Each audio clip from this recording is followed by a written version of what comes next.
अस्सलाम वालेकुम, a very good morning from new Pakistan. मैं हूं आपकी होस्ट हिना सलमान। व्यूअर्स, बहुत बड़ी खुशखबरी थी पेरेंट्स के लिए क्योंकि स्कूल खुलने वाले थे, मगर पंजाब में तालीमी साल के स्केड्यूल पर एक बड़ा सवालिया निशान लग गया है क्योंकि महकमा तालीम पंजाब ने मौसम गर्मा की तातीलात में गैर मुतवक्के तौर पर तोसी का ऐलान कर दिया है। सूबाई वज़ीर तालीम राना सिकंदर हयात ने अपने सोशल मीडिया पैगाम में वाज़ेह किया है कि अब सूबे भर के तमाम स्कूल जो है 1 सितंबर को खुलेंगे। याद रहे कि इससे कबल जो है स्कूल 14 अगस्त को दोबारा खुलने वाले थे। इस फैसले से वालिदैन, असातिज़ा और तालीमी माहिरीन को तशवीश में मुब्तला कर दिया है। खास तौर पर all Pakistan private schools management association ने इस फैसले को बिला जवाज करार देते हुए इसे फौरी वापस लेने का मुतालबा किया है। उनका मौक़िफ़ है कि इस्लामाबाद और दीगर सूबों में जो स्कूल है मामूल के मुताबिक खुल चुके हैं। ऐसे में से पंजाब के बच्चों को तालीमी अमल से मजीद दूर रखना सरासर नाइंसाफ़ी है। माहिर तालीम खबरदार रहें कि मुसलसल तातीलात बच्चों को कहते हैं कि लर्निंग फ्लो में मुश्किलात देती है और मुतासर करती है। खासतौर पर मैट्रिक और दीगर इम्तिहानी जमातों के तलबा की तैयारी में बेरब्ती जो है वो पैदा हो सकती है जो इनके मुस्तकबल पर मनफी असरार डालेगी। गर्मी या मौसम की शिद्दत का मामला अपनी जगह, लेकिन सवाल यह है कि क्या हमारे पास ऐसा कोई तालीमी मॉडल है जो कि मौसमी हालात के साथ साथ बच्चों के तालीमी नुकसान को भी कम कर सकेगा। आज हम इस पे बात करेंगे और टोटल ओपिनियन लेंगे और हमारे साथ मौजूद हैं एजुकेशनिस्ट डॉक्टर सुमन राव, जिनको मैं शो में वेलकम करती हूँ। जी अस्सलाम वालेकुम सुमन। सुमन, क्या सिचुएशन हो रही है? इतनी ज़्यादा अनसर्टेनिटी। पहला स्कूल जो था वो हमेशा से 14 अगस्त को या 15 को खुल जाता था, मगर अब जो है इतना बड़ा एक्सटेंशन ले लिया गया है। क्या आप समझती हैं? देखिए, सबसे पहले तो हम एक तो ये बात करेंगे कि आपने हमारे बच्चों से जो उनके एक ओकेजन्स होते थे वो भी छीन लिए। मतलब आप ये देखें कि अब हमारे टाइम पे हम 14 अगस्त अपने स्कूल में मनाते थे और हमें उसकी एक इंडिपेंडेंस का एहसास और एक सिस्टम होता था। अब इन छुट्टियों की वजह से बच्चे अपना मुल्क का इंडिपेंडेंस डे भी सेलिब्रेट नहीं कर सकते, वो डे भी वो अपने घरों में सेलिब्रेट कर रहे हैं। हमारे एजुकेशन सिस्टम को ये सोचना चाहिए कि हमारे बच्चे हर चीज़ में लैग कर रहे हैं, ना सिर्फ सिलेबस में, ना सिर्फ दुनिया से वो कम्पीट नहीं कर पा रहे, बल्कि अपनी जो रवायात हैं वो उनको भी भूलते जा रहे हैं घरों में रह रहे कि पेरेंट्स कितना कुछ करवा सकते हैं उनको घर में। अब आप ये देखें कि मैट्रिक का रिजल्ट आया, उसके अंदर से 35% बच्चा फेल है। फिर बात ये की जाती है कि बच्चे फेल कैसे हो रहे हैं, तो भाई बच्चे ऐसे फेल हो रहे हैं जब बच्चों ने स्कूल ही नहीं जाना, आपने उनको एक एजुकेशन सिस्टम ही नहीं प्रॉपर देना। फिर उसके बाद अभी जब बच्चों ने स्कूल जाना है तो उनके एग्जाम्स हैं, एकेडमिक प्रोग्रेस जो है वो नीचे जा रही है, बिल्कुल नीचे जा रही है। अब बच्चों के एग्जाम्स होने थे, उन्होंने स्कूल जाना था, उनके एग्जाम होने थे और सिलेबस भी वहीं का वहीं खड़ा है, हर चीज वहीं पर है। लेकिन सवाल ये है कि बच्चों को स्कूल जाने से ही क्यों रोका जाता है? सिर्फ स्कूल से ही क्यों? बच्चे जा रहे हैं, मॉल्स भी जा रहे हैं, पार्क भी जा रहे हैं, नानी के घर भी जा रहे हैं, सारी की सारी जो एक्टिविटीज हैं वो उसी तरह से परफॉर्म हो रही हैं, लेकिन जो स्कूल है वहां तक ही क्यों रोका जाता है? अच्छा, आपको लगता है कि जो मौसम की शिद्दत वो इतनी ज्यादा है, क्लाइमेटिक चेंजेस इतने ज्यादा है कि स्कूल बंद करने की नौबत आ गई है? देखिए, वही दोबारा से बात ये करना चाहूंगी कि हर चीज तो नॉर्मल चल रही है, बाकी चीजें तो सारी नॉर्मल हैं। क्या आपके बच्चे घरों से बाहर नहीं निकल रहे हैं? क्या वो मॉल नहीं जा रहे हैं? क्या वो पार्क नहीं जा रहे हैं? क्या वो घूमने फिरने नहीं जा रहे हैं? स्कूल्स पे बाउंड्री क्यों? स्कूल्स ही क्यों नहीं जाएंगे? स्कूल्स ही बंद क्यों होंगे? और अगर होंगे भी तो देखिए, जो मेन पीरियड होता है ना, जो एक हीट वेव होती है वो जून और जुलाई की होती है। उसके बाद अगस्त के अंदर मौसम थोड़ा सा ठंडा और सितंबर बाकी तो नॉर्मल हो जाता है मौसम। लेकिन हमने एक अलमिया बना लिया है। अगर मैं आपके साथ फैक्ट्स एंड फिगर्स शेयर करूं कि एक साल में 12 महीने के अंदर हमारे बच्चे कितने टाइम स्कूल जाते हैं? 7 मंथ स्कूल जाते हैं, और अब वो 7 मंथ्स को भी ये 6 मंथ और 5 महीने छुट्टी है। 5 महीने छुट्टी है, आप लगा लें 3 मंथ्स के तो समर वेकेशन है, सीधी बीच में हॉलिडेज लगा रही हैं। 1 मंथ का विंटर वेकेशन आता है, नॉर्मली आता ही आता है, जिसको एक्सटेंड करते हैं, धुंध आ गई है, स्प्रिंग ब्रेक भी आती है, बीच में अब आती है स्प्रिंग ब्रेक, फिर आती है सैटरडे एंड संडेज, आप उसको इंक्लूड करें। उसके बाद इंक्लूड करें ईद उल अज़हा की छुट्टियां हैं, आपके पास ईद उल फितर की छुट्टियां हैं, ईद उल फितर की छुट्टियां हैं, ये छुट्टी वो छुट्टी मिला के हमारे बच्चे 7 मंथ्स स्कूल जा रहे हैं। और फिर 7 मंथ्स के अंदर आपने जो बच्चों को सिलेबस दिया है वो 12 चैप्टर्स का सिलेबस है, और फिर आप जो बच्चों से टेस्ट ले रहे हैं, एग्जाम्स ले रहे हैं, वो सारा सिलेबस का ले रहे हैं। या तो आप, अगर आपको पता है, देखिए हर बंदे को पता है, ये कोई ढकी छुपी बात नहीं है। स्कूल्स का ही नहीं जी, अगर बच्चे सारा साल स्कूल आ रहे हैं तो पेरेंट्स को पता है, वो पागल नहीं है, उनको पता है कि बच्चे कितने टाइम के लिए स्कूल जा रहे हैं। लेकिन मसला ये है कि आप सिलेबस को तो लिमिटेड कर सकते हैं और आप ऐसी एक्टिविटीज बच्चों को घर पे परफॉर्म करने के लिए दे सकते हैं, लेकिन ये नहीं कहना पेरेंट्स को कि आप चीजें लेकर आए। बच्चों को पेरेंट्स आपके पास भेज रहे हैं। अब देखें हमारे पास सारा सिस्टम ये हो गया कि आप घर पे करवा लें, आप YouTube से करवा लें, आप गूगल से करवा लें, अपनी मदद आप करें, आप खुद जो है चीजें जो अवेलेबल है उस पे आप देखिए अगर तो पेरेंट्स ने खुद ही करना होता ना तो फिर स्कूल्स ही क्यों भेजते?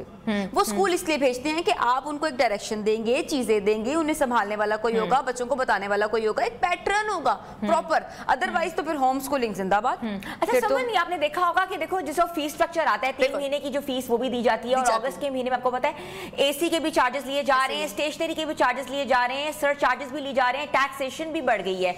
तो इतना ज्यादा पेरेंट्स पे कर रहे हैं मगर इसका रिजल्ट आउटपुट कुछ नहीं है, बच्चे घर पे हैं। और फिर पेरेंट्स को होता है इनको क्लब्स ज्वाइन करा दो, इनको स्विमिंग करा दो, बॉक्सिंग करा दो, इनको फुटबॉल करा दो। तो फिर सब कुछ अगर हमने करना है तो फिर स्कूल में क्यों डालें? यही तो बात है कि हम लोग एक तो हमें इसके लिए आवाज उठानी है, अब तो ज्यादा उठानी है, क्योंकि देखिए हमारे बच्चे हमारा फ्यूचर है और आने वाली जनरेशन है ये, इसी नहीं हमारे मुल्क पाकिस्तान को लेकर चलना है। हम 14 अगस्त पे मुझे यकीन करें दिली तौर पर इतना अफसोस है इस बात का कि हम अपने बच्चों को अपनी इंडिपेंडेंस डे भी इकट्ठी सेलिब्रेशन हम नहीं कर पा रहे, वो चीजें जो हमारे दौर में होती थी सालों में हम लैग कर रहे हैं बहुत ज्यादा। आइंदा की बात आप ये देखते जाइए कम होती जा रही है। मैंने पिछले साल भी बताया था कि आप बच्चों को दूर कर रहे हैं इन चीजों से, आप उनको क्रिएटिविटी की तरफ नहीं लेकर आ रहे हैं, और हम इस बात पे सवाल ही नहीं उठाते कि जब 4 महीने बच्चा स्कूल नहीं जाता तो फिर स्कूल फीस क्यों लेते हैं? क्या वो इस चीज को कम नहीं कर सकते हैं? जितनी फीस है उसको वो 30% ले। अगर तो उनका एक हमने रेंट देना, हमने चीजें देनी है, फीस भी बढ़ गई है स्कूल्स में। लेकिन फीस बढ़ रही है, स्कूल्स जो है वो बच्चे स्कूल नहीं जा रहे, फीसेस बढ़ रही हैं, टीचर्स का अपना मसला है कि ये हमारे साथ ये सिस्टम हो रहा है, और गवर्नमेंट का अपना मसला है कि जी धूप है, ये है, वो है। तो आप ये देखें कि फिर एक जो हम बात करते थे साल पहले से होम स्कूलिंग के ऊपर, वो बात इसीलिए की जाती थी कि होम स्कूलिंग इसलिए इम्पोर्टेंट है कि आप जो इतना डिपेंडेंट हो रहे हैं, इतना डिपेंडेंट स्कूल और एकेडमी के ऊपर कि वो बस नया अम्मा अब्बा है आपके बच्चों का, आप तो फिर अम्मा अब्बा रहे नहीं ना अपने बच्चों के, आप बिल्कुल डिपेंडेंट हो गए स्कूल के ऊपर। आप अभी से ही इस गोल को, और पेरेंट्स को सोचना चाहिए कि अभी से ये टाइम है उनके पास अपने बच्चों के लिए सोच लें, और वो सोच ये लें कि खुद से अपने पास सिलेबस, चीज़ें, वर्कशीट्स, इंटरनेट भरा पड़ा है, अगर आपने देखना है तो आप अपने पास रखें, आप एक बच्चों का पैटर्न बनाएं। अगर आपको नहीं ज़्यादा, आप जो पेरेंट्स ज़्यादा एजुकेटेड नहीं है या बहुत बिजी हैं, एक फिक्स स्केड्यूल कर लें और एक ट्यूटर रख लें, कोई भी ट्यूटर रख लें, होम ट्यूटर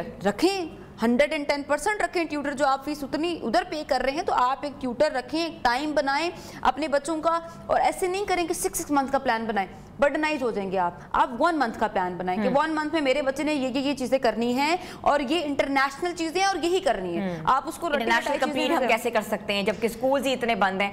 अच्छा ये मुझे बताइएगा कि आपने बताया जैसे इंटरमीडिएट और मैट्रिक के रिजल्ट जो है बहुत बुरे तरीके से मुतासिर हुए हैं, 35% जो लोगों की है वो फेल हुई है, तो इस पे हुकूमत क्या कर रही है? ये तो बहुत बड़ा एक नंबर है जो कि आपका जो है एक यूथ जो है वो पास नहीं हुई।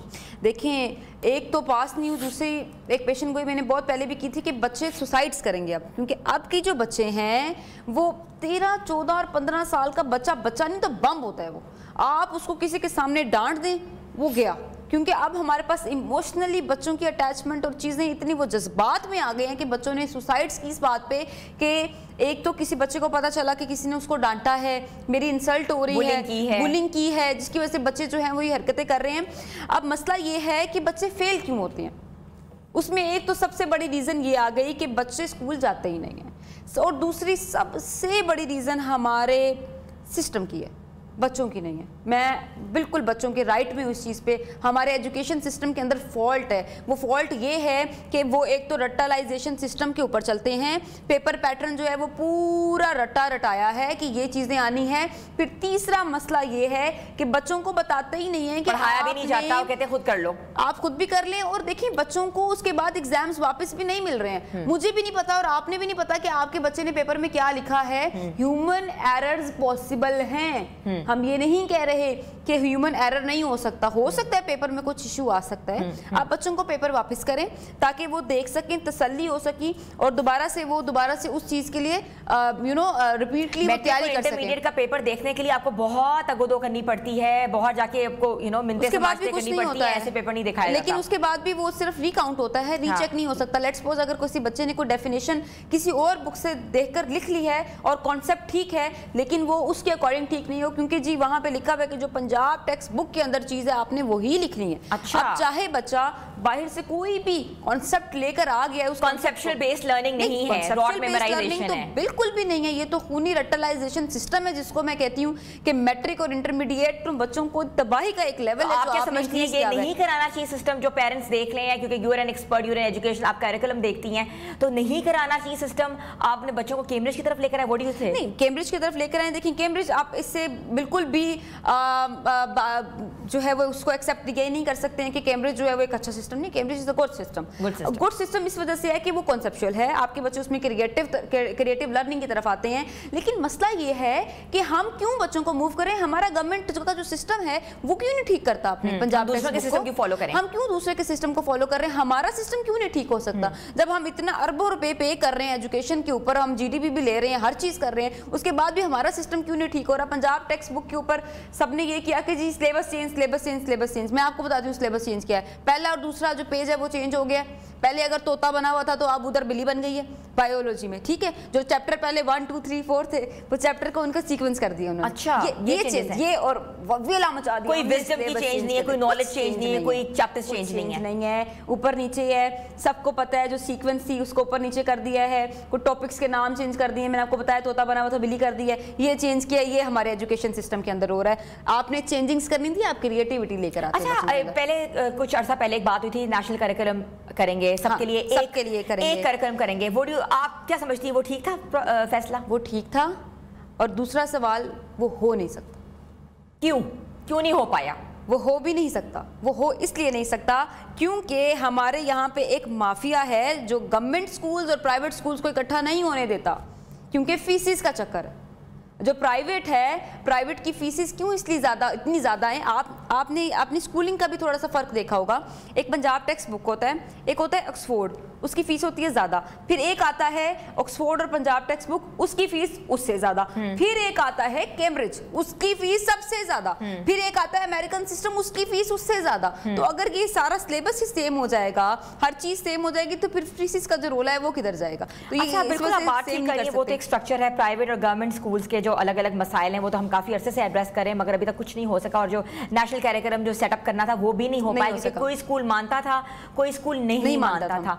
तो आप बताएं कि जो बच्चा हम माँ बाप प्रिपेयर करते हैं, वो किस सिस्टम के तहत बेहतर हो सकता है? मैट्रिक सिस्टम के बगैर, कैम्ब्रिज के साथ, आईबी के साथ, या एडेक्सेल बोर्ड आ रहा है, अब तो बहुत से बोर्ड्स आ रहे हैं। तो अपने बच्चों को पेरेंट्स कहाँ डालें? कितना बड़ा ये सवालिया निशान है पेरेंट्स पे। अच्छा देखिए, आपने सबसे पहले तो ये देखना है कि आप अपने बच्चे को किस हद तक प्रिपेयर कर सकते हैं। आपने ये नहीं देखना कि आप सिस्टम को देख रहे हैं, आपने ये देखना है कि एजुकेशन क्या है। एजुकेशन का देखिए, कैम्ब्रिज में भी यकीन करें नाउन की डेफिनेशन चीज़ें वही हैं, डिफाइन हुई हुई हैं जो पंजाब टेक्स्ट बुक में हुई हुई हैं। मसला सिर्फ इन दोनों में ये आता है कि हम वहाँ पे बिल्कुल बाउंड कर देते हैं बच्चे को, और कैम्ब्रिज में खुला छोड़ देते हैं कि बेटा कुछ भी करो, माइंड लगाओ।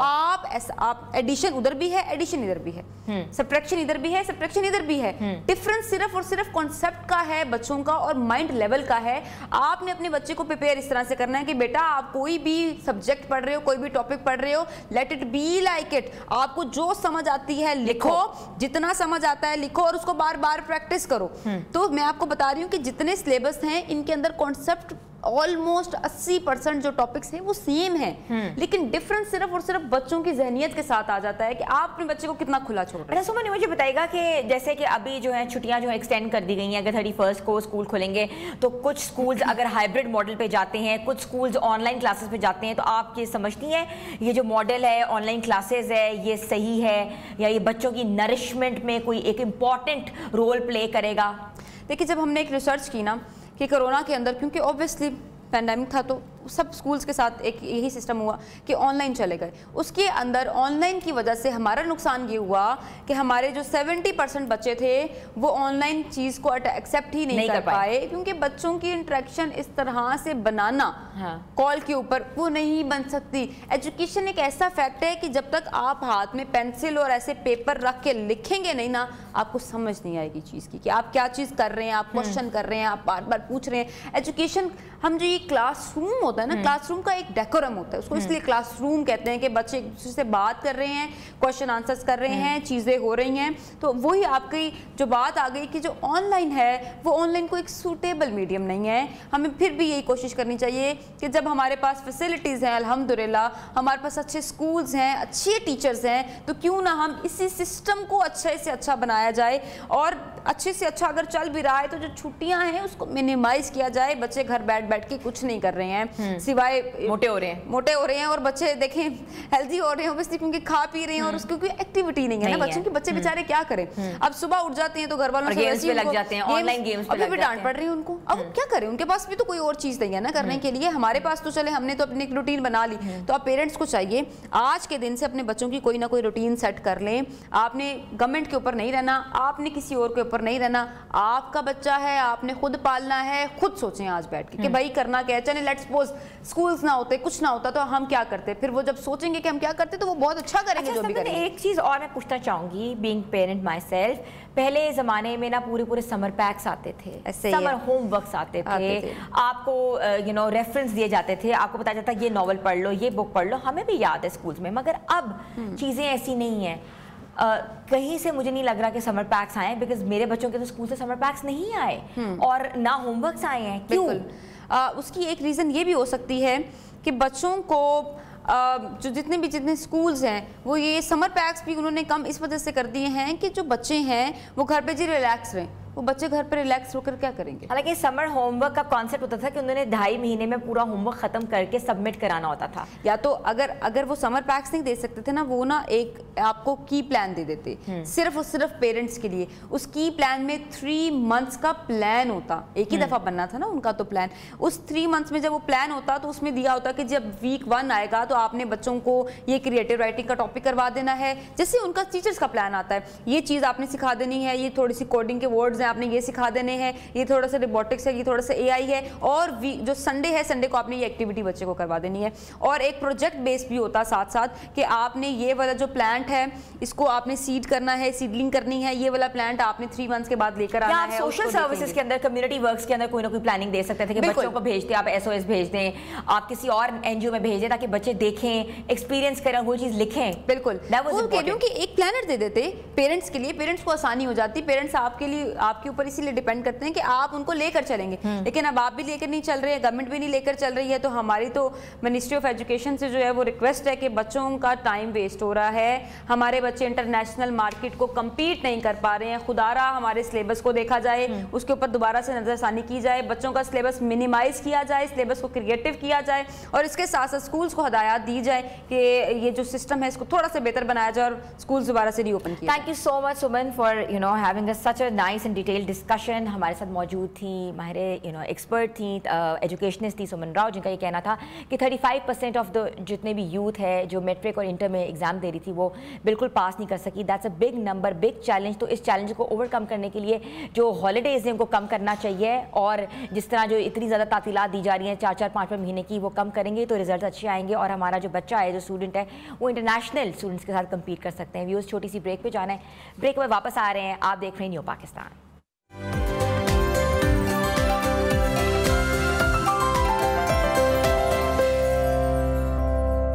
نیو پاکستان میں آپ کو ایک بار پھر سے ہم خوش آمدید کہتے ہیں. تھوڑی سی بات کرتے ہیں دنیا کی پولیٹکس کے حوالے سے. جنوبی ایشیا میں پاکستان اور بھارت کے درمیان عسکری کشیدگی ایک بار پھر عالمی توجہ کا مرکز بن گئی ہے, خصوصاً آپریشن سندور کے بعد, جس میں بھارت نے پہلی بار کھلے عام اسرائیلی ساختہ جدید ہتھیاروں کا استعمال کیا ہے. ان میں بیرک 8 میزائل سسٹم, ہارپی, ہیراپ ڈرونز اور اسکائی اسٹرائکر جیسے لوئٹرنگ ایمونیشن شامل تھے, جنہیں بھارتی فضائیہ اور زمینی فورسز نے معینہ طور پر پاکستان کے اہداف کے خلاف استعمال کیا. اسرائیلی وزیر اعظم نیتن یاہو نے بھارتی میڈیا سے گفتگو کرتے ہوئے کہا کہ اس تعاون کی تصدیق کرتے ہوئے کہ ہم نے جو ہتھیار فراہم کیے ہیں وہ میدان جنگ میں مؤثر ثابت ہوئے. اسی دوران اسرائیلی توسل جنرل کوپی شوانی نے بھی بیان دیا کہ دہشت گردوں کو سخت پیغام دینا ضروری تھا. دوسری طرف پاکستان نے نہ صرف ان حملوں کا جواب دیا بلکہ دعویٰ کیا کہ 25 سے زائد اسرائیلی ساختہ ڈرونز کو پاکستانی فضائیہ نے بر وقت مار گرایا, جسے پاکستانی فوج نے مارکہ حق کا نام دیا. اس کارروائی کو نہ صرف پاکستانی دفاعی صلاحیتوں کی کامیابی سمجھا جا رہا ہے بلکہ اسرائیلی بھارتی ٹیکنالوجی کی مؤثر اس پہ بھی سوالات उठ रहे हैं। इसी दौरान इसराइली वज़ीर-ए-आज़म ने अमरीकी मीडिया से गुफ्तगू में गजा के तमाम इलाकों पर कंट्रोल हासिल करने की ख्वाहिश जाहिर की है, जिस पर हमास ने शदीद रद्द अमल दिया और बयान को गजा जंग बंदी मुज़ाकरात पर कहते हैं कि शब खून करार दिया है। और हमास का कहना है कि इसराइल को किसी भी सूरत में गजा पर मुकम्मल कंट्रोल हासिल करने की इजाज़त नहीं देंगे। तो इस सारी सूरत हाल पर हम बात करेंगे। हमारे साथ मौजूद दिफाई तज्ज़ियाकार कर्नल रिटायर्ड आबिद लतीफ़ साहब, जिनको मैं वेलकम करती हूँ शो में। जी अस्सलाम वालेकुम। जी वालेकुम सलाम। सर, सबसे बड़ी बात ये मुझे बताइएगा कि क्या भारत का जो इसराइल से जो कितना हासिल करदा जो असलहा है पाकिस्तान जैसे हरीफ के खिलाफ जो है वो मौसर साबित हुआ? क्या आप समझते हैं? क्योंकि अब तो इसराइल ने भी कहते हैं कि ऑफिशियली ये चीज़ अनाउंस कर दी है।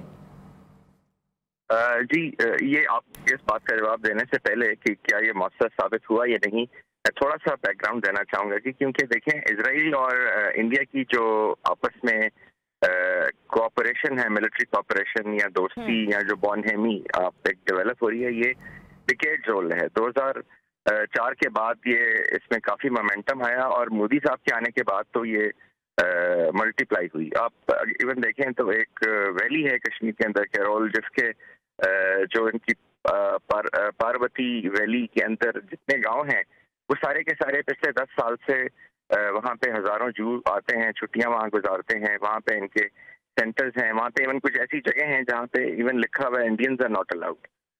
मैं इंडियन कश्मीर की बात कर रहा हूँ। अच्छा। और इनकी जो आपस में दोस्ती है इट इज बियॉन्ड जो नजर आता है उससे बहुत आगे है जी। और जहाँ तक बात है, देखिए वेपन सिस्टम की, हेरॉन ड्रोन्स, हेरॉप ड्रोन्स, ये पहली दफा इतनी एक्सेसिव उसके अंदर और किसी कंट्री के अगेंस्ट इस तरह से एक सोवरेन कंट्री के अगेंस्ट कॉन्फ्लिक्ट का आगाज इनसे किया गया था। और इसराइल को जाहिर है ये बिल्कुल ये था कि जी ये जो ड्रोन्स हैं वो आके जो टारगेट्स हैं वो उनको पाकिस्तान में हिट करेंगे, अचीव कर लेंगे, इंटरसेप्ट नहीं हो पाएंगे, अचीव कर लेंगे। बिल्कुल सर, ऐसा ही है। क्योंकि वो रडार में नहीं आते, क्योंकि वो जैम नहीं हो सकते, क्योंकि टेक्निकली उनको गिराना इवन जहाज से किसी भी चीज से ऑलमोस्ट नामुमकिन है। लेकिन आपने देख लिया अल्हम्दुलिल्लाह अल्लाह ताला के फजल से किस तरीके से वो जो 80+ ड्रोन्स आए थे उनमें से एक के अलावा बाकी जो सारे थे वो किस तरीके से न्यूट्रलाइज हुए, किस तरह से उनको जैम किया गया, स्पूफिंग की गई और फिर वो लॉइटर करके खुद ही गिर गए। और वो सारों के सारों पे जो था वो एक्सप्लोसिव था। किसी पे 26 kg था, किसी पे कुछ एक वैरायटी जो एक किस्म है उससे 30 kg था। तो डेफिनेटली वो टारगेट्स के लिए आए थे। फिर उसके अलावा जो इनकी स्ट्रेटेजिक आपस में ताल्लुक है वो साइबर वॉरफेयर के अंदर है, वो इलेक्ट्रॉनिक वॉरफेयर के अंदर है, वो सोसाइटल वॉरफेयर के अंदर है, वो इवन कनेक्शन जो है वो अब तो बलूचिस्तान तक जाता है। फिर अगर आप देखें तो वो जो अभी एक middle east media research institute जो एक थिंक टैंक जिसको एक एक्स इजरायली ऑफिसर हेड कर रहा है, वो सारे का सारा बलूचिस्तान पे कंसंट्रेटेड है। बलूचिस्तान के अंदर जो क्योस और वो हालात खराब करने के लिए BLA BRA के साथ उसके कनेक्शंस हैं और वो बड़े कुछ सालों से बहुत प्रोएक्टिवली काम कर रहा है। फिर रेडियो फ्री यूरोप जो है, यूरोप के अंदर अगेन वो उसको इजरायली सपोर्ट करते हैं, जो कि बलूचिस्तान में खुदा न खास्ता लोगों को ये बताने की कोशिश कर रहे हैं कि इंडिपेंडेंस मूवमेंट है। तो अगर आप देखें तो इनकी दोस्ती बहुत डीप है और इसका एतराफ ये इन्होंने अब इसलिए किया क्योंकि देखिए मैं मार्का हक को ये कहता हूँ कि ये जो मार्का हक की जंग बंदी हुई, ये जंग बंदी नहीं, ये एक्चुअली सब बंदी होगी। अब क्लियर हो गया कि कौन है। ये पहले तो ये छुप के इंडिया की हेल्प कर रहे थे जो इजरायलीज, लेकिन अब तो खुल के उन्होंने, क्योंकि अब वो छुपा नहीं सकते, तो आई थिंक सामने आ गए हैं और ये उस नेक्स्ट फेज में चले गए हैं। नेक्स्ट फेज में जिसमें जब आप डिक्लेयर हो जाएं तो फिर आपने डिक्लेयर्ड मूवमेंट्स करनी होती है, जिसमें स्ट्रेटजी में आपने फिर डिक्लेयर्ड मनूवर्स होते हैं। तो अब ये उस फेज में चले गए और आई थिंक अब पाकिस्तान को जो है वो जब भी इंडिया के आप कैलकुलस में कैलकुलेट करें तो उसमें इजराइल को भी फिगर इन करना होगा, क्योंकि डेफिनेटली जो पाकिस्तान के साथ दुश्मनी है, जाहिर है जब आप एक वेपन सिस्टम एक मुल्क को दे रहे हैं, उसको मॉनिटर कर रहे हैं, उस सारी सिचुएशन को देख रहे हैं, उसको ऑपरेट कर रहे हैं और फिर उसके अंदर जो है खुदा न खास्ता इंटरनल सिक्योरिटी के अंदर अनरेस्ट पैदा करने के लिए डायरेक्ट इन्वॉल्वमेंट है, तो फिर जाहिर है आप भी इसका मतलब है कि उस सर आपने वेपन सिस्टम की बात की है तो थोड़ा सा इसमें बताएंगे कि बैरक 8 की बात करें, हार्पी की बात करें या स्काई स्ट्राइकर जैसे खुदकुश ड्रोन्स की बात करें तो जंगी अहमियत इसकी क्या है और दिफाई तज्जिया क्या है? دیکھیں یہ اس جنگ میں کچھ بہت سارے جو ہیں وہ چیزیں پہلی دفعہ ہوئی، کیونکہ اس میں اگر آپ دیکھیں تو جو ایئر کمبیٹ ماڈرن ٹائم کا ہوا وہ اس جنگ میں ہوا، الیکٹرانک وارفیئر اور کل چین کے تھرو جو پاکستان ایئر فورس نے پہلی دفعہ سے اس کو اڈاپٹ کیا، اس ٹیکٹیکل منور کو، اور اس سے دشمن کی ایئر فورس کو جو جہاز ان کے گرائے. اسی طرح سے جو ڈرون وارفیئر ہے اس ریجن کے اندر وہ بھی پہلی دفعہ ہوئی. اور اس کا لیسن یہ ہے کہ پاکستان بھی اس پہ اپنی جو ڈرون کیپیبلٹی ہے الحمدللہ اس پہ کام کر رہا ہے، اور جو بھی ملٹری ڈرونز ہیں، ریکانیسنس ڈرونز ہیں، یا جو ایف پی ویز ہیں، جو فرسٹ پرسن ویو ڈرونز ہیں، ان ساری ٹیکنالوجیز پہ پاکستان بھی کام کر رہا ہے. اور یہ جیسے آپ نے نام لیا یہ تو سارے ملٹری ڈرونز ہیں اور کائنیٹک ہاٹ ڈرونز ہیں، تو ان کے اوپر بھی پاکستان کام کر رہا ہے. اپنے بھی پاکستان کے ڈرونز ہیں، اور اگر خدا نہ خواستہ دوبارہ بھی کوئی ایسی چیز کی جاتی ہے اور کوئی ایسا اگر کوئی کوشش کی جاتی ہے تو آئی تھنک کہ پاکستان از الحمدللہ very well capable to respond. Thank you so much. ہمارے ساتھ موجود ہے کرنل ریٹائرڈ عابد لطیفہ، تجزیہ کار، جن کا کہہ رہا تھا کہ بھارت اور اسرائیل کے درمیان یہ جو دفاعی تعلق ہے یہ بہت پرانا ہے، یہ صرف ٹریڈ کا تعلق نہیں ہے، مگر اب یہ جو کھلم کھلا سامنے آ گیا کہ ایک دوسرے کی اشتراک سے وہ آرمز اینڈ ایمونیشنز جو ہیں وہ دے رہے ہیں. اور لیکن ہم نے دیکھا کہ پاک بھارت کشیدگی کے دوران پاکستان نے ان تمام ویپنز کا منہ توڑ کر جواب دیا، اور کہتے ہیں کہ پاکستان کی ایمونیشن آرم، اور دوسری بات ہے کہ پاکستان کا جذبہ کسی بھی کہتے ہیں کہ ویپن کے سامنے بہت زیادہ ہے، اور منہ بولتا ثبوت ہے جیسے کہ ہم نے دیکھا. چھوٹی سی بریک پہ جانا ہے اور بریک کے بعد ہم واپس آ رہے ہیں. آپ دیکھ رہے ہیں نیو پاکستان.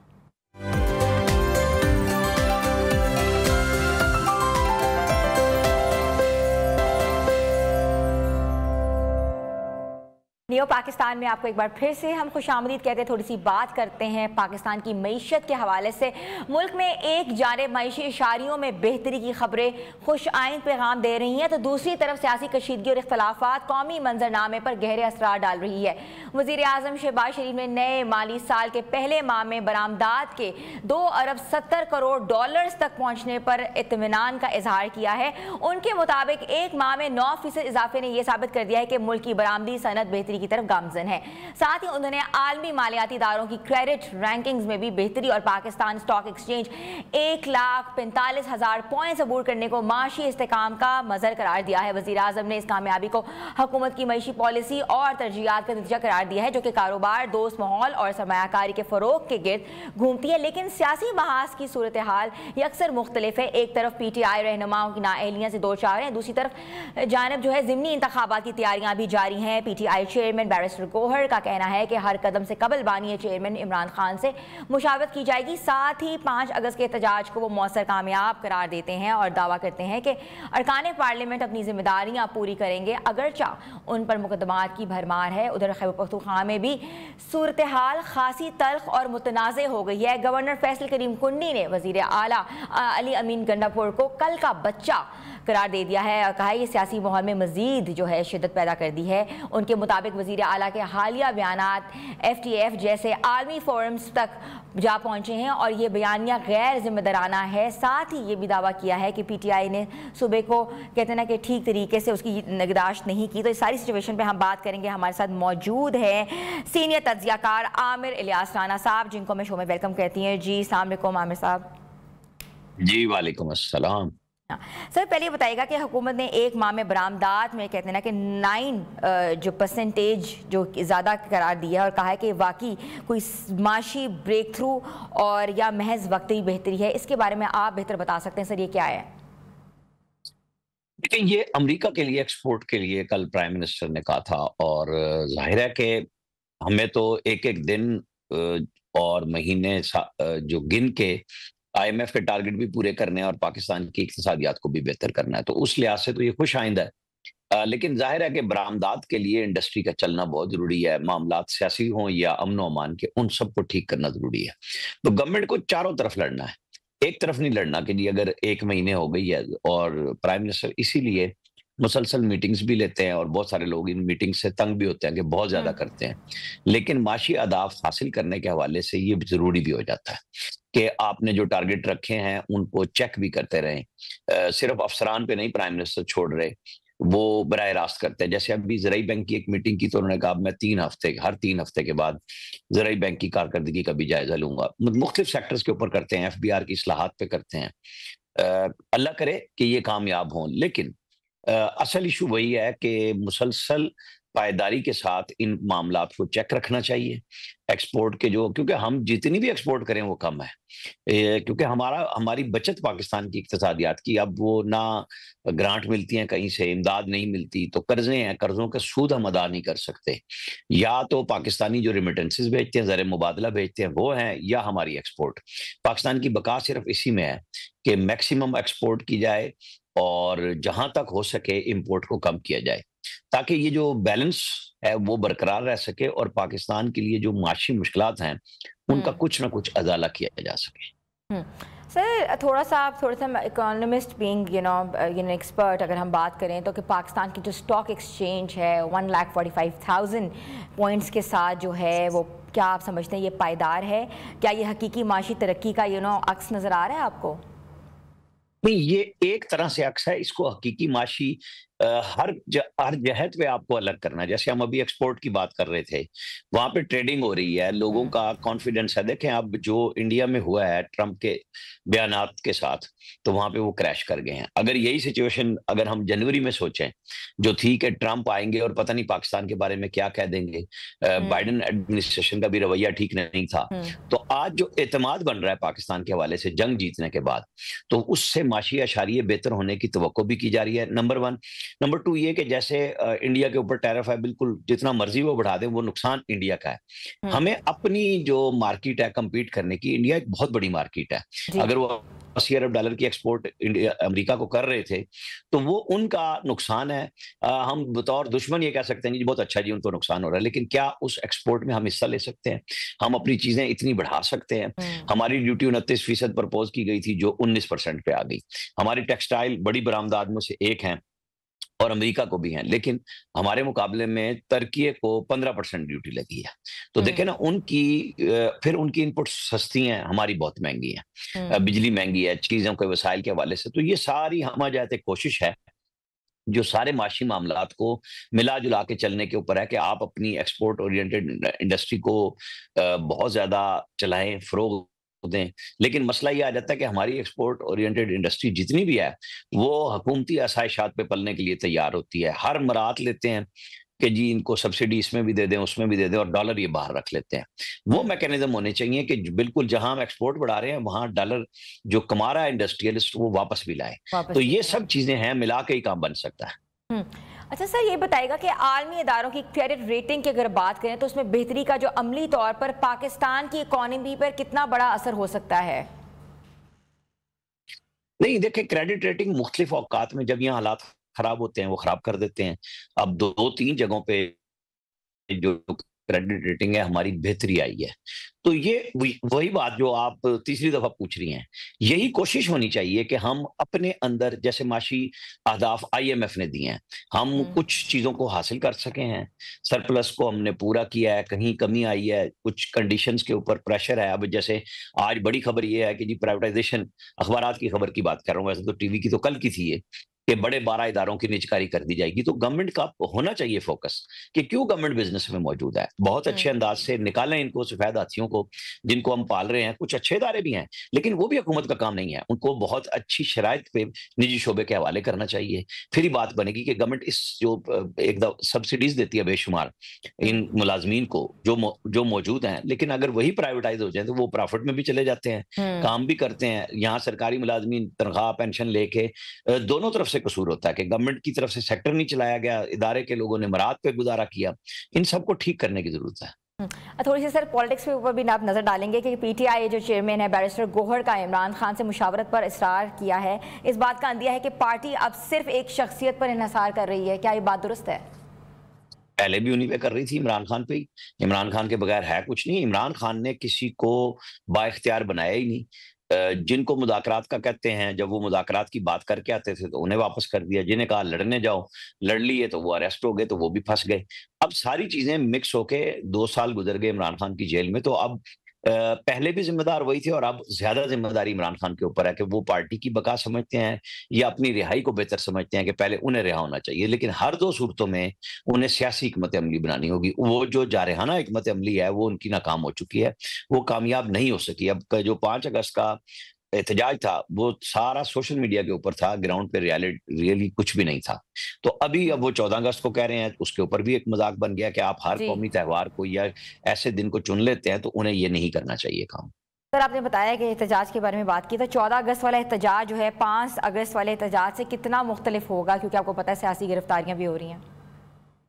نہیں دیکھیں, آپ 14 اگست کے لیے 13 اگست کو پورے بڑے شہروں میں اسپیشلی لوگ لائٹس دیکھنے کے لیے نکلتے ہیں, کیونکہ اگلے دن تو اگر ہم 14 اگست کی رات کی بات کریں تو وہ تو انڈیا کا یوم آزادی شروع ہو رہا ہوتا ہے. تو 13 اگست کی رات کو تو کون سا نوجوان گھر بچے ہیں جو اس جشن آزادی میں شامل نہیں ہوتے ہیں. اب اس میں اگر آپ پی ٹی آئی کا احتجاج شامل کرتے ہیں, جھنڈے لگوا کے گراؤنڈ پہ بھیجتے ہیں, تو اس سے بدمزگی ہوگی نا, اور تو کچھ نہیں ہوگا. لیکن گراؤنڈ پہ یہ لوگ اگر 5 کو نہیں کر سکے تو 14 کو تو پھر یہ ہے نا کہ شامل واجہ ہو جائے کہ جو لوگ نکلے ہوئے ہیں ان کے ساتھ اپنے جھنڈے لگائیں, چوک میں کھڑے ہو جائیں. اچھا, یہ بھی آپ نے اچھا ایک پہلو بتایا. اچھا, فیصل کریم کنڈی کے علی امین گنڈا پور پر سخت بیانات اور عدم اعتماد کی باتیں جو ہیں, واقعی خیبر پختونخوا کی جو حکومت ہے وہ اس کو خطرے میں ڈال سکتی ہے؟ دیکھیں, علی امین گنڈا پور اور فیصل کریم کنڈی دونوں کا تعلق ڈیرہ اسماعیل خان سے اور ایک ہی حلقے سے ہے. ان کی دونوں کی, اور مولانا فضل الرحمان بھی اسی حلقے سے ہیں, ان سب کی جب اسپیسیفک کے پی پہ بات ہوتی ہے اور وہ جب ذاتیات پہ آتی ہے تو آپ یہ سمجھیں کہ یہ الیکشن والی بات ہے. کے پی میں وہ گورنر ہیں, یہ وزیر اعلیٰ ہیں, اور دونوں ایک حلقے سے ہیں, 2 مختلف پارٹیوں سے ہیں. تو زیادہ تر تنقید وہ ذاتیات کے اوپر مبنی ہوتی ہے, اور وہ دونوں ایک دوسرے کو بالکل نہیں بخشتے. حالانکہ ان کی عزیز داری بھی آپس میں, لیکن سیاسی طور پہ ظاہر ہے سب وہیں سے الیکشن لڑنا چاہتے ہیں, اسی سیٹ کو جیتنا چاہتے ہیں. تو جو دہشت گردی کے اوپر ظاہر ہے کہ فیصل کریم کنڈی کا بالکل سٹانس ٹھیک ہے کہ آپ ڈیرہ اسماعیل خان کو تو ٹھیک کر لیں جس ضلع سے آپ ہیں, باقی صوبے کی تو آپ بات بعد میں کریں گے نا, کہ آپ کا اپنا ضلع بدامنی کا شکار ہے, شام کو لوگ نہیں نکلتے, ڈرتے ہیں, تھانے بند ہو جاتے ہیں. تو علی امین کو تو سب سے پہلے جرگے یا علاقے کے اندر وہاں سے طالبان کی چھٹی کرانی چاہیے. وہ اکلا موٹر وے سے جب لوگ عیسیٰ کھیل کراس کرتے ہیں تو وہاں سے ڈرتے ہیں, لوگ میاں والی کی طرف نکل جاتے ہیں اور پھر دوسرے راستوں سے وہ ڈی آئی خان پہنچتے ہیں. اس راستے کے اوپر محفوظ نہیں ہے. تو یہ وہ چیزیں ہیں جن کے اوپر علی امین گنڈا پور کو اور ان کی پی ٹی آئی کی پوری گورنمنٹ کو دینا چاہیے غور اور زور, کہ اسے کیسے ٹھیک کریں. اور جو جرگوں کی بات عمران خان کر رہے ہیں تو اس کو بھی لے کے چلیں. یہ جرگے پہلے بھی ہونے چاہیے تھے, 12 سال سے آپ حکومت میں ہیں, یہ کس کا قصور ہے؟ لوگوں کو امن چاہیے, امن و امان کی ذمہ داری آپ کی ہے. آپ کہتے ہیں فوج آپریشن نہ کرے, تو آپ آرٹیکل 245 کو ریووک کر دیں کہ جی فوج چلی جائے, آپ امن و امان سنبھال لیں. آپ نے سی ڈی ڈی کو کتنا مضبوط کیا, 600 کے قریب اہلکار ہے, تو انہوں نے کیا کام کر لینا ہے؟ آپ نے کتنی کیپیسٹی بلڈنگ کی ہے لوگوں کی کہ وہ ان کے ساتھ لڑ سکیں گے؟ یہ چیزیں دیکھنے کی ہیں. جب آپ یہ کر لیں تو پھر آپ یہ مطالبہ کریں. اور فوج کیوں رہے گی؟ آپ نے انہیں بلایا ہوا ہے نا, آپ واپس کر دیں. اچھا, عامر علیہ السلام صاحب یہ بتائیے گا کہ اگر اپوزیشن جو ہے اپنی نمبر گیم مکمل کر لیتی ہے تو کیا آئینی طور پر فوری عدم اعتماد ممکن ہے, یا پھر صرف یہ دباؤ کی سیاست ہے؟ یہ دونوں طرح سے ہے. جب ضرورت ہوگی تو 21 لوگ اپوزیشن کو چاہیے کہ وہ عدم اعتماد لے آئیں. لیکن علی امین گنڈا پور بھی دونوں طرف کام کر رہے ہیں کہ عدم اعتماد بھی نہ آئے, عمران خان کا اعتماد بھی برقرار رہے. اسی لیے وہ کبھی جرگوں کی طرف چلے جاتے ہیں, کبھی بڑکوں کی طرف چلے جاتے ہیں. اچھا, تو یہ بھی بتائیں گا کہ اس وقت پاکستان جو معاشی اور سیاسی طور پر کس چیز کی سب سے زیادہ ضرورت ہے as a senior analyst, what do you think about it? Pakistan کو اپنے معاشی اہداف پورے کرنے چاہیے. توجہ ایکسپورٹ کی طرف تبھی ہوگی جب انڈسٹری بنے گی. یہ ہماری جدوجہد ہے جو شروع ہو رہی ہے, آئی ایم ایف کی مدد بھی لے رہے ہیں ہم, ظاہر ہے ان کی شرائط بھی ہیں. یہاں لوگوں کے لیے مشکل زندگی ہو رہی ہے, مہنگائی بہت زیادہ تھی, بہت کم بھی ہوئی ہے, لیکن قوت خرید نہیں بڑھی. روزگار بڑھنا چاہیے نا, اس کے ساتھ مل کے کام چلے گا کہ ایک طرف انڈسٹری بن رہی ہو, ایک طرف روزگار بن رہا ہو, پھر آپ سب کچھ ٹھیک کر سکتے ہیں. بہت بہت شکریہ. ہمارے ساتھ موجود تھے سینئر تجزیہ کار عامر الیاس رانا صاحب, جنہوں نے پاکستان کی اکانومی پر گہری نظر ڈالی. ان کا یہ کہنا تھا کہ پاکستان کو بہت فائدہ ہے کیونکہ 29% سے 19% تک جو ٹیرف ہے وہ لگ سکا ہے, لیکن پاکستان کی انڈسٹری تبھی مضبوط اور مستحکم ہو سکتی ہے جب جو ہے سرمایہ کاری ہو اور حکومت جو ہے سبسڈی تھوڑی سی پرووائڈ کرے. اور اس کے ساتھ ساتھ حکومت پر بھی گہری نظر ڈالی. ان کا یہ کہنا تھا کہ حکومت جو ہے 14 اگست کا جو ایک کال آئی ہے پی ٹی آئی کی طرف سے, وہ کال جو ہے وہ بالکل اس طریقے سے نہیں ثابت ہو سکتی جس طرح کہ انہوں نے 5 اگست کو کال دی تھی. چھوٹی سی بریک لیتے ہیں اور بریک میں واپس آتے ہیں. آپ دیکھ رہے ہیں نیو پاکستان.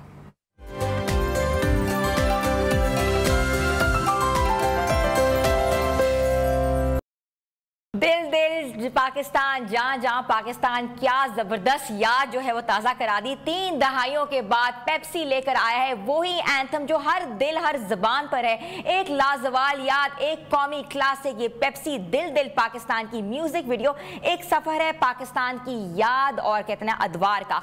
हर दौर का फैशन, स्टाइल, मौसीकी और जज्बा सब कुछ इसमें समो गया है। ये वीडियो एक खिराज तहसीन है वाइटल साइंस और उस लाजवाल कौमी नगमे की जो उन्होंने हमारे मुल्क को दिया है।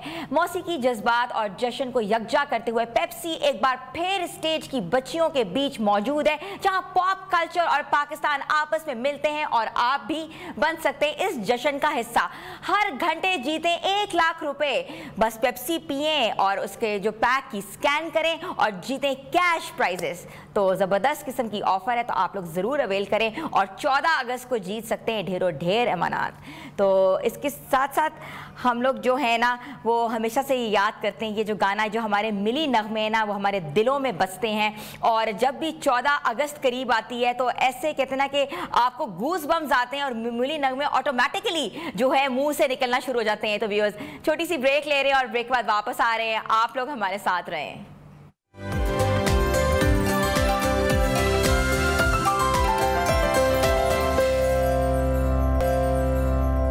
नियो पाकिस्तान में आपको एक बार फिर से हम वेलकम करते हैं और आज हम बात करेंगे सेहत के हवाले से, क्योंकि हमारी नाज़रीन की सेहत हमारे लिए बहुत ज़रूरी है। आपको क्या मालूम है कि वो ग़िज़ा जो आप रोज़ाना कहते हैं ना कि बड़ी रुग़बत से खाते हैं, दरअसल आपकी ज़िंदगी के साल कम कर रही है। जी हाँ, पाकिस्तान में लाखों लोग रोज़मर्रा ऐसी चीज़ें खा रहे हैं जिन्हें माहिरीन ने खामोश कातिल जो है वो करार दिया है। यानी ऐसी खुराकें जो कि कहते हैं ना कि आम हैं, सस्ती हैं, मगर मज़ेदार होती हैं, लेकिन वक्त के साथ साथ ये दिल की बीमारियां, शुगर, हाई ब्लड प्रेशर और जिगर की खराबी और कब्ज़ का भी बायस बनती हैं। और जैसे इनकी अलामात हैं वो आना शुरू हो जाती हैं। तहकीक के मुताबिक अगर इन ग़िज़ाओं का इस्तेमाल मुसलसल जारी रखा तो इंसान 40 जो उनकी एज से लेकर 60 की जो दिहाई है और जो एज है उसका ब्रैकेट वो कम हो जाता है। और इससे साथ साथ होता है जिल्द जो है वो लटकने शुरू हो जाती है, जिस्मानी तवानाई कम हो जाती है, कमज़ोरी महसूस होती है। और ऐसा भी देखा गया है कि कैंसर जैसे इम्कानात भी जो है बढ़ जाते हैं। और ये सब अशिया हमारे घरों में आम मौजूद होती है, मगर हमें नहीं पता होता हमें किस तरह इस्तेमाल करना है, कैसे खाना है कि नहीं खाना। तो आज हम इस बारे में बात करेंगे और हमारे साथ जो हैं एक्सपर्ट न्यूट्रिशनिस्ट मौजूद हैं हमाला खान साहिबा, जिनको मैं वेलकम करती हूँ। जी अस्सलाम वालेकुम हमाला। वालेकुम अस्सलाम। हमाला, मुझे ये बताइएगा कि साइलेंट किलर्स जिनको कहते हैं, ऐसी कौन सी ग़िज़ाएं हैं जिन्होंने आपने जिनके बारे में बताया भी था पहले भी, तो please name the 5 most important additions जो हमारे किचन में होती है, ताकि हमारे नाज़रीन जो है वो अवॉइड कर सकें। बिल्कुल, थैंक यू सो मच। बड़ा इंपॉर्टेंट टॉपिक है और इस पर डिस्कशन बार बार अवेयरनेस के लिए बहुत ज़्यादा ज़रूरी होती है। थ्रू आउट हम अपनी लाइफ में ऐसी बहुत सारी चीज़ों का इस्तेमाल कर रहे होते हैं जो अल्टीमेटली हमें डिफरेंट किस्म की बीमारियों की तरफ लेकर जा रही होती है। आप देखें कि पाकिस्तान में मोटापे के साथ साथ बहुत सारी ऐसी कोमॉर्बिडिटीज़ हैं जो एसोसिएटेड हैं। जैसे बहुत सारे मरीज़ जो हैं वो ज़ियाबतीस का शिकार हैं, हाई ब्लड प्रेशर का शिकार हैं, कोलेस्ट्रॉल के मसले हैं, फैटी लिवर के मसले हैं। डिफरेंट किस्म के इश्यूज़ जो हैं वो हर एक से दूसरे इंडिविजुअल में आपको देखने को मिलते हैं। हॉस्पिटल्स में बहुत ज़्यादा रश है शुगर के लिए, ब्लड प्रेशर के लिए। लोगों के ब्लड प्रेशर्स बहुत हाई हैं, लोग मेडिकेशंस के थ्रू उसको बहुत ज़्यादा ट्रीट कर रहे हैं, लेकिन वो ये नहीं देख रहे कि आम ज़िंदगी में वो ऐसी क्या गलती कर रहे हैं जिसकी वजह से वो इन मसाइल का सामना कर रहे हैं। तो इसमें सबसे पहले हम डिफरेंट फूड्स की, जैसे आपने बात की कि 5 फूड्स हमारे पास ऐसे कौन से हैं, तो हमारे पास प्रोसेस्ड फूड्स, ऐसे फूड जिसमें मसनूई चीज़ों का इस्तेमाल ज़्यादा है और नेचुरल चीज़ों का इस्तेमाल कम है। आप देखें कि नेचर से तो वैसे ही हम जितना दूर होते जाएंगे हम उतना इन बीमारियों के करीब होते जाएंगे। तो प्रोसेस्ड फूड्स का इस्तेमाल जो है वो बहुत ज़्यादा हमें इन बीमारियों की तरफ लेकर जा रहा है और अल्टीमेटली वो हमें डिफरेंट किस्म की कॉमॉर्बिडिटीज़ होती हैं। इसके साथ साथ देखा जाए तो सफ़ेद चीनी का इस्तेमाल बहुत ज़्यादा किया जाता है। डिफरेंट चीज़ों में हमारे सफ़ेद चीनी मौजूद है जिसको हम आगे डिस्कस करेंगे। सफ़ेद आटे का इस्तेमाल बहुत ज़्यादा किया जा रहा होता है। इसके साथ साथ आप देखें पैक शुदा जूसेस का, कहने को तो आप फ्रूट जूसेस उनको कह रहे होते हैं, पैक शुदा जूसेस का इस्तेमाल बहुत ज़्यादा किया जा रहा होता है। सोडा ड्रिंक्स का इस्तेमाल बहुत ज़्यादा है जो कि अल्टीमेटली हमारी सेहत के लिए नुकसान है। वाइट राइस का इस्तेमाल है, घी का इस्तेमाल बहुत ज़्यादा किया जा रहा है, देसी चीज़ें, देसी घी का इस्तेमाल बहुत ज़्यादा किया जा रहा है, जिसकी वजह से अल्टीमेटली वो हमारे लिए लाइफ थ्रेटनिंग हो सकते हैं। अब ये हमारे लिए लाइफ थ्रेटनिंग हो कैसे सकते हैं? सबसे पहले अगर हम सफ़ेद चीनी की बात करें, बहुत सारे लोग इस बात से मना करते हैं कि जी सफ़ेद चीनी का इस्तेमाल छोड़ दें। अल्टीमेटली आप जो हैं अपनी लाइफ को बहुत हद तक जो है वो मैनेज कर सकते हैं। आप देखें कि एक बंदा लाइफ तो गुजार रहा है, अगर वो 70 की एज तक पहुंचते पहुंचते बहुत ज़्यादा बीमारियों का शिकार है, या वो 70 की एज तक पहुंचते पहुंचते अपने आप को हेल्दी फील कर रहा है, फिट फील कर रहा है, काम कर रहा है, या बेड रिडन नहीं है, तो ये एक बहुत बड़ी ब्लेसिंग है। अब इस ब्लेसिंग को अटेन करने में थोड़ा सा हाथ हमारा भी है, हमें भी अपनी डेली लाइफस्टाइल में, डेली हैबिट्स में बहुत सारी ऐसी चीज़ों को चेंज करना पड़ता है। सफ़ेद चीनी का मतलब यही नहीं है कि वो चीनी जो आप सिर्फ चाय में इस्तेमाल करते हैं। सफ़ेद चीनी हमारे पास और डिफरेंट फॉर्म्स में, किसी ना किसी फॉर्म में हमारे खाने में अवेलेबल होती हैं।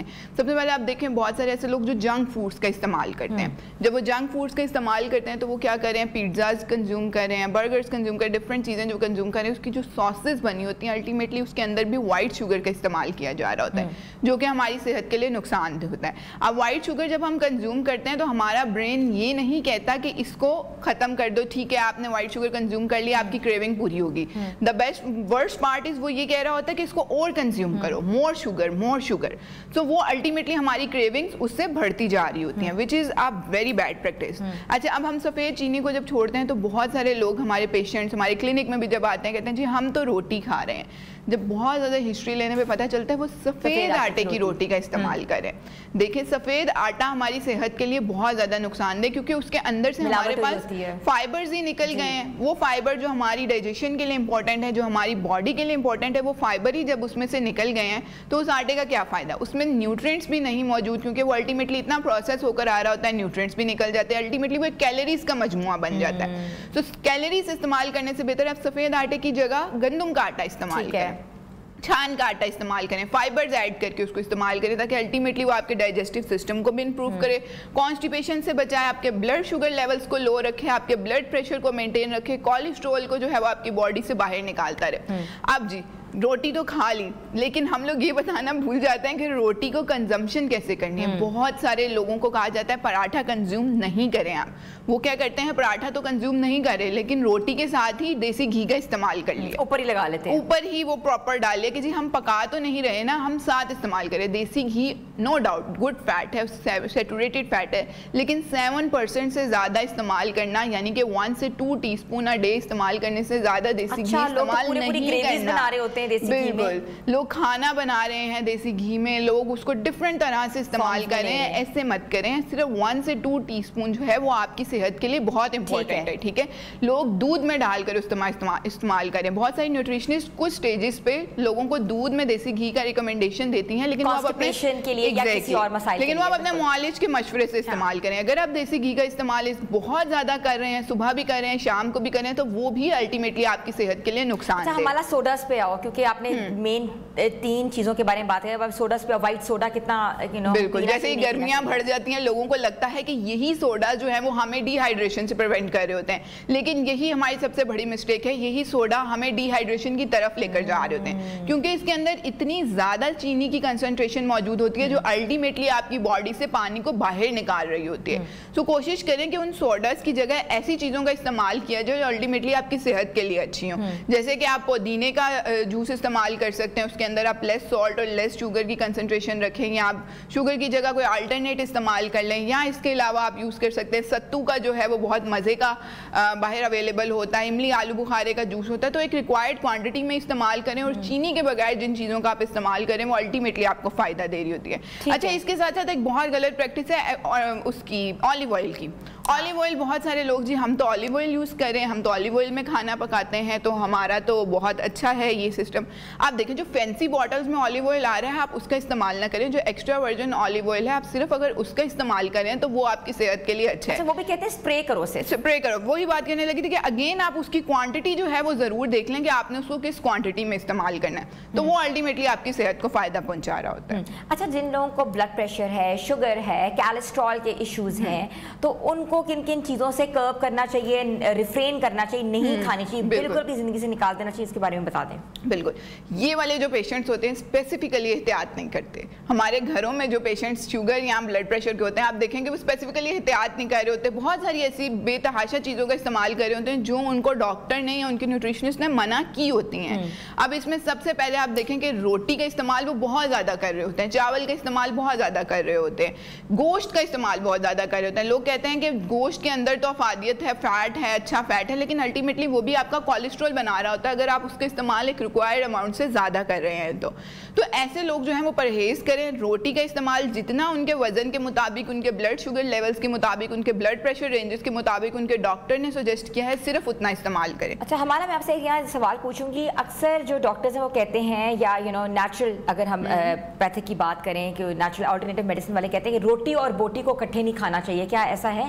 اچھا دیکھیں، روٹی بالکل آپ اپنے لائف سے ایلیمینیٹ نہیں کر سکتے اور نہ ہی کرنی چاہیے، ٹھیک ہے. ڈائریکٹ ہم پروٹین سورسز پر بھی نہیں رہ سکتے. اب یہ ہر پیشنٹ سے ڈفرینٹ ہوتا ہے. ہو سکتا ہے وہ پیشنٹ جو شوگر کا مریض ہے وہ ساتھ کڈنی کا پیشنٹ بھی ہو، تو الٹیمیٹلی وہ پروٹینز بھی اتنے نہیں کھا پائے گا. تو کوشش کرنی ہے آپ نے کہ اپنے پیشنٹ کو جو ہے اس کے اکارڈنگلی بتانا ہے کہ آپ کیا کنزیوم کر سکتے ہیں. آپ روٹی کا استعمال ضرور کریں، روٹی چھوڑنے کو میں بالکل نہیں کہتی. گندم کے آٹے کی روٹی آپ ضرور استعمال کریں، اس کے اندر بہت سارے فائبرز ہوتے ہیں جو کہ الٹیمیٹلی آپ کی صحت کے لیے بہت زیادہ امپورٹنٹ ہے. لیکن اگین اس کا استعمال کس طرح سے کرنا ہے، کتنی کوانٹٹی میں کرنا ہے، یہ بہت امپورٹنٹ ہے. گوشت کے اندر فیٹ کنٹینٹ بہت زیادہ ہوتا ہے جو کہ اگر آپ اس کو زیادہ کوانٹٹی میں استعمال کریں گے آپ کو اسی ٹائم نظر آنے لگ جائے گا ہارٹ برن کا مسئلہ ہو رہا ہے، انڈائجیشن کا مسئلہ رہتا ہے. تو اگر آپ اس کو بھی ریکوائرڈ اماؤنٹ میں استعمال کریں، شوگر کے مریض اور بلڈ پریشر کے مریض تو وہ امپورٹنٹ ہے ان کے لیے. بالکل ایسے سبزیوں کا بے تحاشا استعمال کرنا چاہیے. سبز پتوں والی سبزیاں ہمارے پاس اویلیبل ہے، گرمیوں میں ہمارے پاس بے تحاشا سبزیاں اویلیبل ہیں. آلو اور مٹر کے علاوہ اگر جتنی بھی سبزیاں اس کا استعمال کریں، کچی سبزیوں کا استعمال زیادہ کریں. اپنے لنچ میں جو ہے وہ آپ سیلڈز کا استعمال بہت زیادہ کریں. کسی نہ کسی فارم میں آپ سلاد کو ضرور کنزیوم کریں روٹی کے ساتھ، تاکہ وہ الٹیمیٹلی آپ کو فائبرز پرووائڈ کرے اور بیڈ کولیسٹرول کو آپ کی باڈی سے ریموو آؤٹ کرے. اچھا ایک ہم نے چیز دیکھی ہے، ایک بہت بڑی پریکٹس ہے کہ جب سکولز کھلتے ہیں تو مائیں جو ہیں بچوں کو چپس اور جوس دے دیتی ہیں. ہر دوسرے گھر میں یہ پرابلم ہے، یا بہت ہوگا تو بازار سے لا کے کوئی پروسیسڈ فوڈ فرائی کر کے دے دیتی ہیں. آپ کیا ریکمینڈ کرتی ہیں، کیونکہ اسکول کھلنے والے ہیں اور ماؤں کو ابھی سے ٹینشن شروع ہو گئی ہے؟ ماؤں کو اپنے بچوں کے لنچ باکسز کا بہت زیادہ خیال رکھنا چاہیے. ان کو ڈفرینٹ ایسی ریسیپیز ٹرائی کرنی چاہیے، بار بار ٹرائی کرنی چاہیے. اپنے بچوں کو عادت ڈالنی چاہیے کہ اگر وہ ابھی سے ان چیزوں کو کھانا شروع کر دیں گے تو الٹیمیٹلی لیٹر ان لائف انہیں مسئلہ نہیں ہوگا. لیکن ہم لوگ ایک بیڈ پریکٹس کیا کر رہے ہوتے ہیں، ہم لوگ ابھی سے ان کو غلط چیزوں کی عادت ڈال رہے ہیں، فرائیڈ چیزوں کی عادت ڈال رہے ہیں، جس کی وجہ سے وہ لیٹر ان لائف مشکلات کا شکار رہتے ہیں. اگر فرائز کنزیوم کرنے ہیں تو کوشش کریں بوائلڈ پوٹیٹوز کنزیوم کریں، کچھ اس کو بیک کر کے کنزیوم کر لیں تاکہ بچوں کو ٹیسٹ بھی ملتا رہے، وہ خوش بھی رہیں.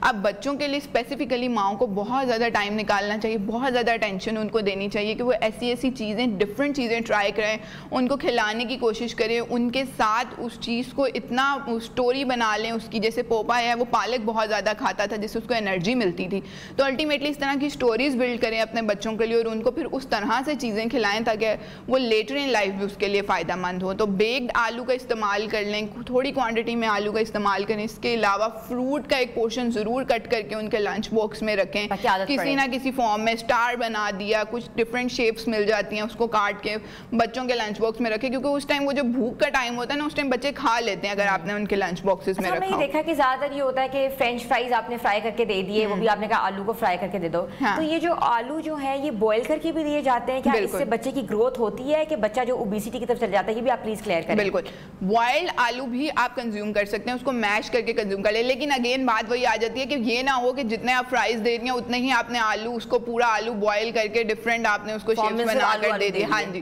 کیونکہ آلو کے اندر پراپرٹیز ہیں، نیوٹرینٹس ہیں، لیکن اگین وہ کارب ہے، وہ آپ کو اوبیسٹی کی طرف لے کر جاتا ہے.